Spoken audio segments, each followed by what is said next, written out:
प्रेरणा आधार DBT app पर exactly बच्चों का आधार वेरिफिकेशन कैसे करना है, किन 4 तरह के बच्चों का और अभिभावकों का आधार सत्यापित करना है, आइए इस वीडियो में प्रैक्टिकली अच्छे से समझा जाए। क्योंकि आपके मैसेज के थ्रू पता चल रहा है कि अभी भी आप कंफ्यूज हैं कि आधार का वेरिफिकेशन कैसे करना है। जो हमारे नए साथी हैं वो प्ले स्टोर से प्रेरणा डीबीटी ऐप को इंस्टॉल कर लीजिएगा। उसके बाद आपको ओपन पे क्लिक करना है। आपके सामने प्रेरणा आधार डीबीटी ऐप का डैशबोर्ड दिख रहा है। इससे पहले 2 स्टेप होते हैं कि आपको अपने जनपद का चयन करना होता है, आपको अपने रजिस्टर्ड मोबाइल नंबर को एंटर करना होता है, उस पर एक OTP आता है और उसके बाद आपको 4 डिजिट का एक पिन जनरेट करना होता है। वो सारा प्रोसेस हमने दूसरे वीडियो में बताया है, उसका लिंक हमने डिस्क्रिप्शन बॉक्स में डाला है, आप उस वीडियो को देख सकते हैं। तो जब आप सक्सेसफुली लॉगिन हो जाएंगे तो आप प्रेरणा डीबीटी ऐप के डैशबोर्ड पे पहुंच जाएंगे। अब इस वीडियो में हम केवल आपको डीबीटी के बारे में बताने वाले हैं। बाकी जो और आइकन है इसके बारे में अगर आपको जानकारी प्राप्त करनी है तो आप वीडियो के डिस्क्रिप्शन बॉक्स में जो लिंक दिया हुआ है उस वीडियो को देख लीजिएगा। तो चलिए हम यहाँ डीबीटी पे क्लिक करते हैं। जैसे आप डीबीटी पे क्लिक करेंगे तो आपको क्लास अलॉटमेंट वाला पेज दिख रहा है। इससे पहले भी 2 स्टेप होते हैं कि टीचर्स को वेरीफाई करना होता है और आपके विद्यालय में जितने भी बच्चे हैं उनको वेरीफाई या डिलीट करना होता है।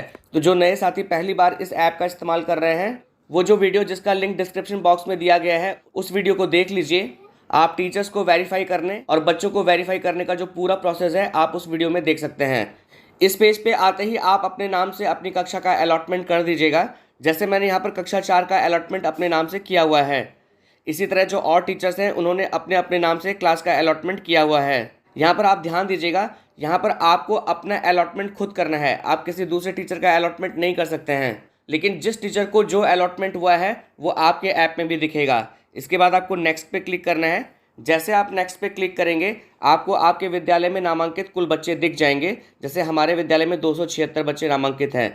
उसके नीचे जो फोल्डर होगा, अगर आप पहली बार ऐप को इस्तेमाल कर रहे हैं तो उस फोल्डर में भी आपको 276 बच्चे दिखेंगे। लेकिन मेरे ऐप में यहाँ पर 270 बच्चे दिख रहे हैं क्योंकि हम 6 बच्चों की डीबीटी कर चुके हैं और वो प्रमाणित छात्र में आ गए हैं। तो आप यहाँ पर ध्यान दीजिए कि अब जब भी हम किसी बच्चे को प्रमाणित करेंगे, उसके आधार को सत्यापित करेंगे तो वो यहाँ पर प्रमाणित करे छात्र में उसकी संख्या बढ़ जाएगी। इसके बाद आपको ये जो फोल्डर है जहाँ पर 270 लिखा हुआ है, आपको इस फोल्डर पे क्लिक करना है। आपके विद्यालय के सारे बच्चों की लिस्ट आपके सामने आ जाएगी।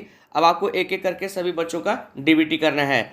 अब यहाँ पर एक समस्या है कि अगर कोई शिक्षक जिसने अपने आप का अलॉटमेंट कक्षा 2 में किया है, कक्षा 3 में किया है, कक्षा 4 में किया है या कक्षा 5 में किया है तो उसे स्क्रीन को स्क्रॉल करके नीचे आना होगा, फिर यहाँ पर व्यू मोर करके आगे बढ़ना होगा। तो इस प्रोसेस में काफ़ी टाइम लगेगा। अगर कोई बच्चा कक्षा 5 में है तो काफ़ी बार व्यू मोर करके स्क्रॉल करनी पड़ेगी स्क्रीन को। तो आप यहाँ पर SR नंबर को सेलेक्ट कर लीजिए और यहाँ पर SR नंबर टाइप कर लीजिए और आपका बच्चा जिस भी कक्षा में है वो आपको तुरंत यहाँ पर शो होने लगेगा।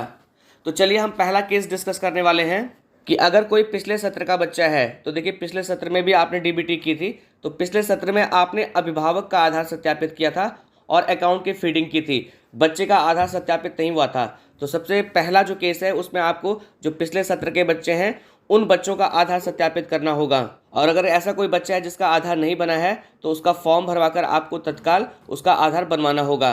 तो देखिए पहले केस के अकॉर्डिंग बच्चे का आधार सत्यापित करने के लिए यहाँ पर जो पहला फोल्डर है जहाँ पर लिखा है कि अभिभावकों माता पिता का डेटा भरें और प्रमाणित करें, आपको इस फोल्डर पर क्लिक करना है। जैसे आप फोल्डर पर क्लिक करेंगे आपके सामने आपके विद्यालय के सभी बच्चों की लिस्ट आ जाएगी।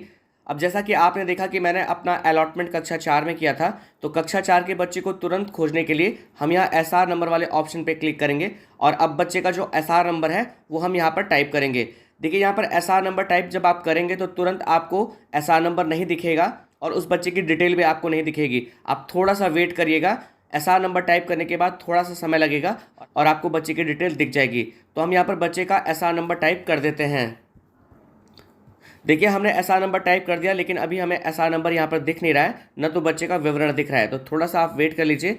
आप देख सकते हैं कि SR नंबर यहाँ पर आ चुका है और केवल उसी बच्चे की डिटेल आपको यहाँ पर दिखेगी। अब आपको देखिए बच्चे की डिटेल के सामने जो विवरण भरे हैं आपको यहाँ पे क्लिक करना होगा। तो सबसे पहले आपको मैं समझा दूं, अब बच्चे का विवरण भरने का पेज आपके सामने आ चुका है। सबसे पहले मैं आपको बताना चाहूँगा, देखिए इसमें जब आप नीचे की तरफ आएंगे तो यहाँ पर छात्र छात्रा का आधार बना है, इसके सामने 2 ऑप्शन है हाँ और नहीं, दोनों में से कोई सा भी टिक नहीं है, यानी कि बच्चे का आधार सत्यापित नहीं हुआ है। जबकि आप इसमें नीचे की तरफ आएंगे तो देखिए यहाँ पर आपको अभिभावक की जानकारी का पेज दिखेगा। यहाँ पर जो डिक्लेरेशन है, यहाँ पर आई एक्सेप्ट के सामने टिक लगा हुआ है और यहाँ पर पिता का जो आधार है वो ऑलरेडी पहले से सत्यापित हो चुका है, यानी कि पिछले साल की बच्ची है। और पिछले साल देखिए बैंक की इन्फॉर्मेशन भी भरी गई थी, तो यहाँ पर बैंक की डिटेल भी आपको दिख रही होगी। तो इस पेज पे आपको केवल एक काम करना है कि आपको बच्चे का आधार सत्यापित करना है। उससे पहले आप बच्चे के सारे विवरण को चेक कर लीजिए। अगर इनमें कोई गलती है तो पहले आप आधार सत्यापन से पहले आप उसे संशोधित कर लीजिए। तो हम नीचे देखिए आपको दो ऑप्शन मिलेंगे कि अगर छात्र छात्रा संबंधी जानकारी में कोई त्रुटि है तो उसे आप संशोधित कर सकते हैं, तो आप यहाँ पर यस पे क्लिक करेंगे। तो देखिए हम यहाँ पर छात्र छात्रा का जो आधार है उसे सत्यापित कर लेते हैं, तो हम यहाँ हाँ पे क्लिक करेंगे।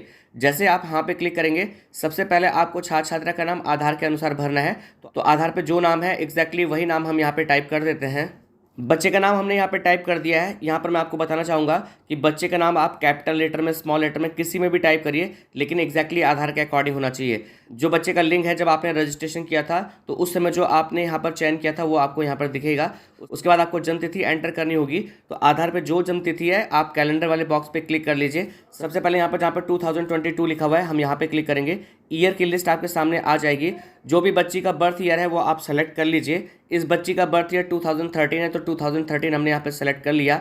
उसके बाद आपको मंथ को सेलेक्ट करना होगा। मंथ के दोनों तरफ आपको एरो दिख रहा होगा, तो ये जो बच्ची है वो अगस्त महीने की है, तो मई से आगे वो महीना आता है तो हम आगे वाले एरो पे क्लिक करेंगे। जब अगस्त का महीना आएगा तो हम रुक जाएंगे। हम रुक गए। अब बच्ची की डेट ऑफ बर्थ में जो डेट है वो डेट सेलेक्ट करनी है। तो बच्ची 31 अगस्त की है तो हम यहाँ 31 डेट को सेलेक्ट कर लेते हैं। उसके बाद आपको ओके पे क्लिक करना होगा। तो यहाँ पर बच्चे की जो डेट ऑफ बर्थ है वो सेलेक्ट हो चुकी है 31 अगस्त 2013।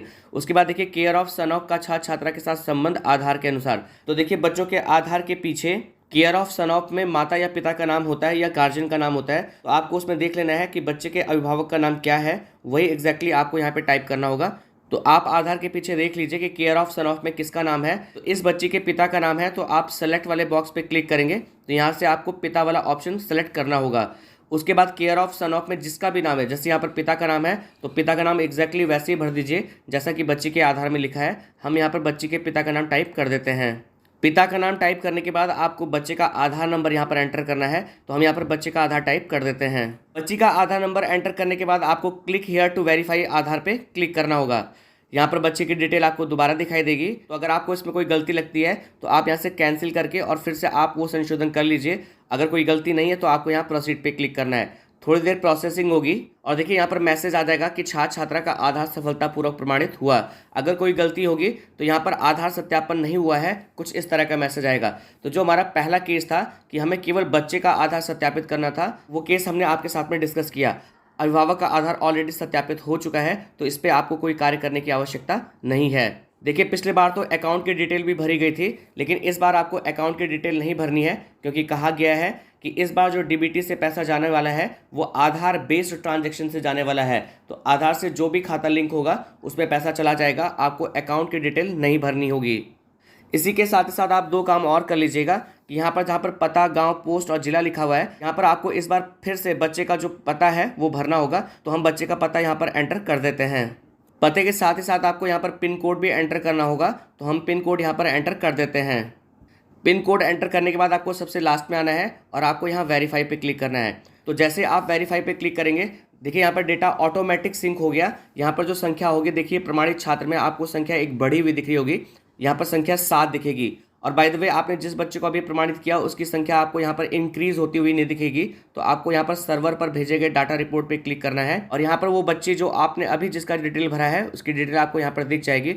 आपको क्लिक हियर टू सिंक्रोनाइज पे क्लिक करना होगा। तो जैसे आप यहाँ पे क्लिक करेंगे, थोड़ा देर डाटा प्रोसेसिंग होगा और उसके बाद ये जो बच्ची है वो प्रमाणित होकर प्रमाणित वाले फोल्डर में चली जाएगी। अब आइए हम दूसरा केस डिस्कस करते हैं, जिसमें पिछले साल की कोई ऐसी बच्ची या बच्चा जिसके माता पिता के अतिरिक्त आपने किसी अन्य को गार्जियन बनाया था। तो इस बार आपको उसके माता पिता का आधार सत्यापित करना होगा।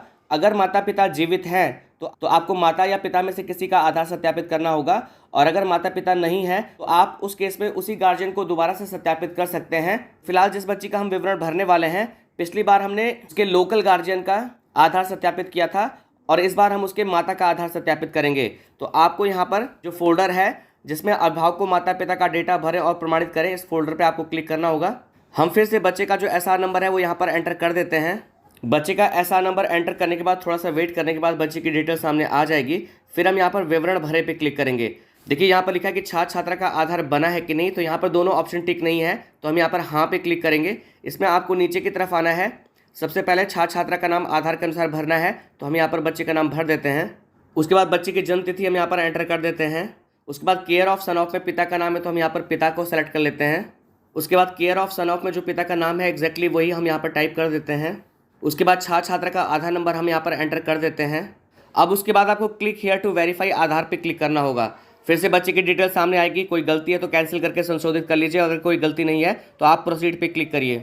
बच्चे का आधार सत्यापित होने के बाद आपको नीचे आना है। यहाँ पर देखिए अभिभावक की जानकारी वाला पेज है। अब आप यहाँ पर देखेंगे जो डिक्लेरेशन है वो यहाँ पर टिक नहीं है, तो सबसे पहले हम यहाँ पर टिक कर देंगे।